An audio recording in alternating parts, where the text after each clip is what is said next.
Larfleeze, written by Keith Giffen, art by Scott Collins. This is the backup story to Threshold number 1 through 5.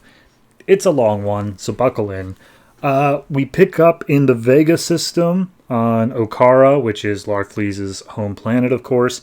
And this picks up after Sade has been killed by the Third Army in the New Guardians book, and Larfleeze has picked up a new little servant of his named Stargrave, who I think might be like the same race as Brainiac. I think it might be a Kaluan, so take that for what you will. But regardless, it opens up with Larfleeze saying, hey, the Guardians of the Universe have that big book for Green Lanterns. I want a big book. You're going to write me a big book. And it's like, okay, what do you, like, why would we write a book if you're not going to share it with anybody? And it's just like, oh, it's a testament to me and my amazingness.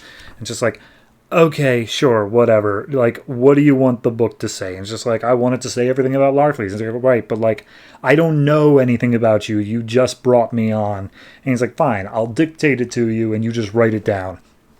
And I just want to make it clear that throughout this entire story, Stargrave is making tons of snippy comments. Like, he's just a constant feed of like, yeah, okay, sure, whatever. So he says, in the beginning there was Larfleeze, and it's like, I'm sorry, in the beginning there was, seriously, that's how you want to open it? Maybe something a little less pretentious. And Larfleeze is like, excuse me? You write what I tell you to write. And he's like, fine, in the beginning there was Larfleeze. And Larfleeze says his origin story, which was he wanted to have everything. He was always very greedy, but he was a slave on a planet, so he couldn't own anything. And then one day he managed to escape, and he found the Orange Lantern, and since then he became the most greedy man on Earth, or in the universe, I should say. And the Guardians became jealous of him, and they told him, hey, look, we won't mess with you, you won't mess with us, but you got to stay in the Vega system.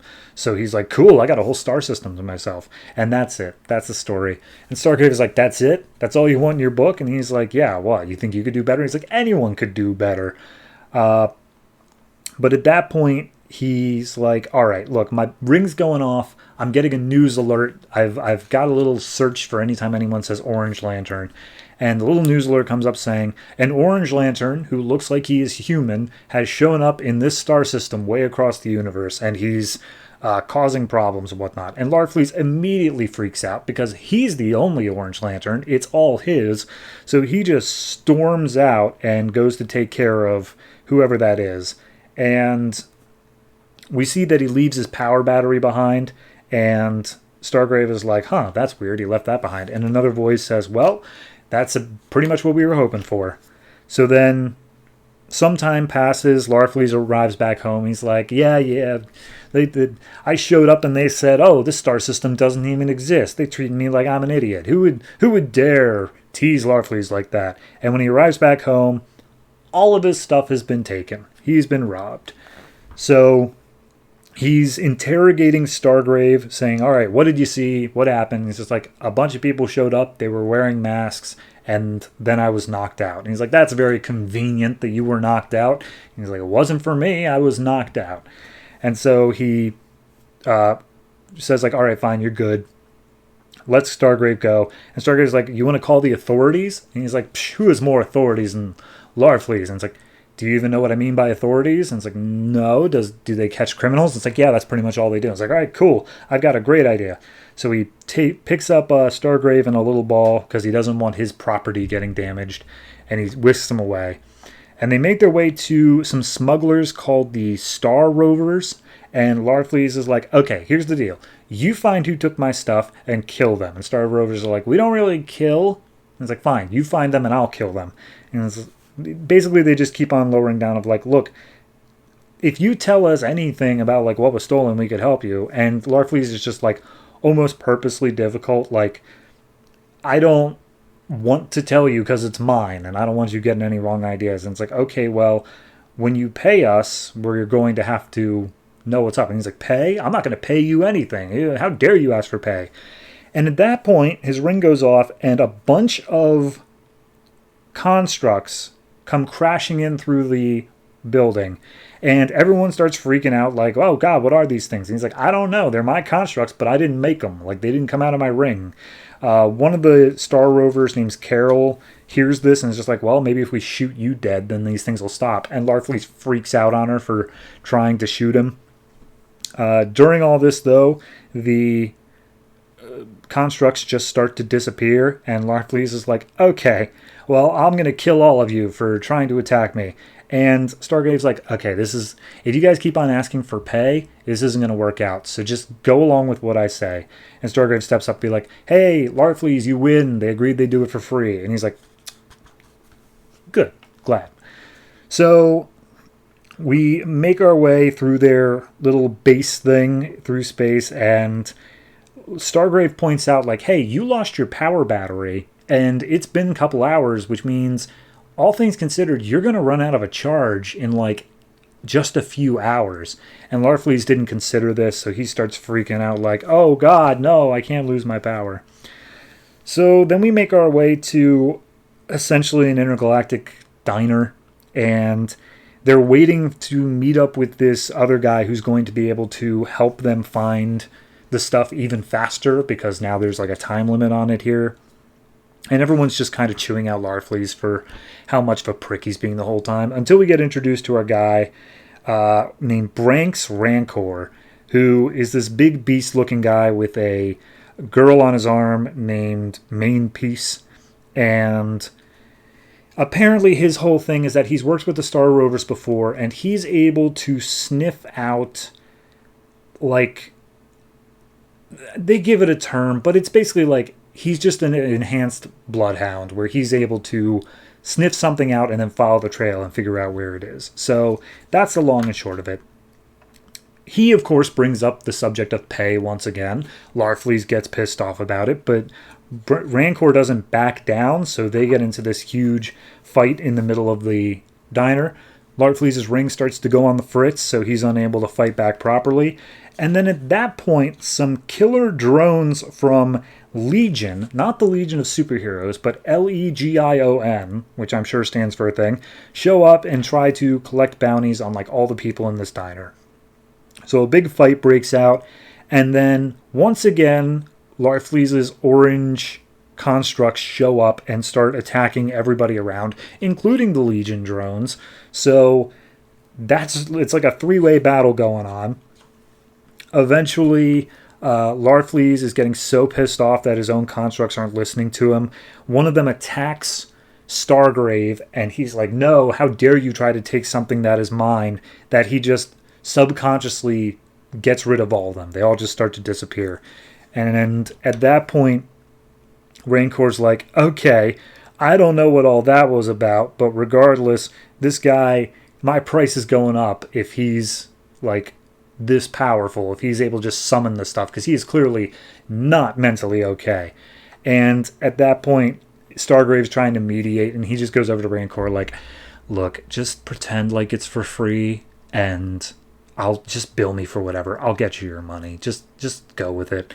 And Rancor's like, fine, whatever. I'll do it for free, quote unquote. So at that point, Rancor's like, all right, look, Larfleeze, if you have always been handling your stuff, if you've always been up on your treasure, just let me sniff you, because I'm sure your treasure smells exactly like it. So he sniffs out Larfleeze, and he's like, okay, is this like some kind of joke? This guy reeks of his treasure. And they're like, yeah, he rubs up on it all the time. He's like, no, you don't understand. The treasure is like inside him. Like, his treasure's with him. The treasure's nowhere else. He's got it. And at that point, Larfleeze is trying to reason out like, wait a minute, hold on, what? I have the treasure inside me? And then all of a sudden, an evil orange construct of Sade comes out saying, you stupid idiot, I'm not going to have you, like, ignore my perfect revenge. This is all my plan. And Sade, the only way that a construct can be made is if Larfleeze is the one who kills them. But Larfleeze points out, like, I didn't kill you. The Third Army is the one that kills you. I would never damage my own property. That's not what I do. And so she's like, wait, what? And then Larfleeze uses the confusion to suck her back into the ring. And at this point, Stargrave's like, okay, hold on. I think I got it figured out now. You didn't kill Sade, yet somehow she's living inside your ring. How is that possible? And he's just like, all right, well, maybe, just maybe, she tampered with your ring when she was alive, and that caused this sort of like thing where she's coming up now later. And maybe she made you steal your own treasure as some sort of revenge. And he's like, I don't remember any of this. And it's like, no, you wouldn't. She did it when you were asleep, I'm sure. And so then Sade pops back out of the ring again and says, like, stop telling him my evil plan. I want him to suffer. And so at that point, the Rovers and Rancor are like, this seems like it doesn't concern us anymore. We're going to bounce. And they just leave. And we are left with Larfleeze getting sucked into his own mind along with Sade. And inside, Sade explains everything. How she hated working under Larfleeze, obviously. So she assumed that eventually Larfleeze would be the death of her for whatever reason. So she laid down some post-hypnotic suggestions in Larfleeze's mind when he was asleep, hid it inside the part of his brain that controlled generosity, so that way he'd never ever find it.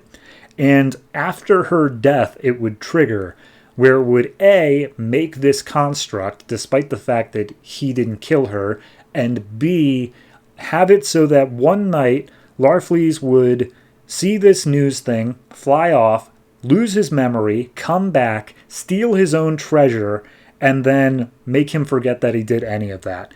And Larfleeze is like, okay, so then where's my treasure? And Sade says, oh, it's gone forever. I had you destroy it, along with your power battery. You are now completely powerless. How do you like me now? And then Larfleeze snaps back into reality. Stargrave is there like, oh, hey, I was wondering if you were going to come back. Everyone left except for me. Maybe you're wondering why I didn't leave. And then Larfleeze just starts sobbing that his treasure is all gone. And Stargrave is like, all right, yeah, I guess I'm chopped liver here. And that's the book. So Larfleeze itself, I think in the 5th or 6th wave, becomes a book in its own right. This is just the lead into it, the sort of prologue. It's good. It's a fine little...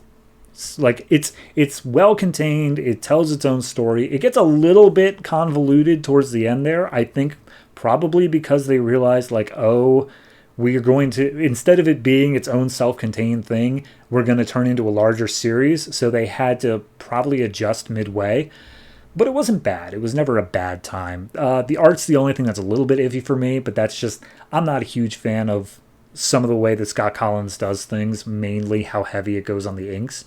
So that's just me. Overall, I'm going to give the entirety of the story like a... I want to give it a 6.5 just on merit, but I think there are enough funny one-liners in this and actually clever moments that I'm going to bump it up to the 7. So it is a 7 overall, but only because I enjoy the humor of it, which may not be for everybody. But yeah, that's Larfleeze.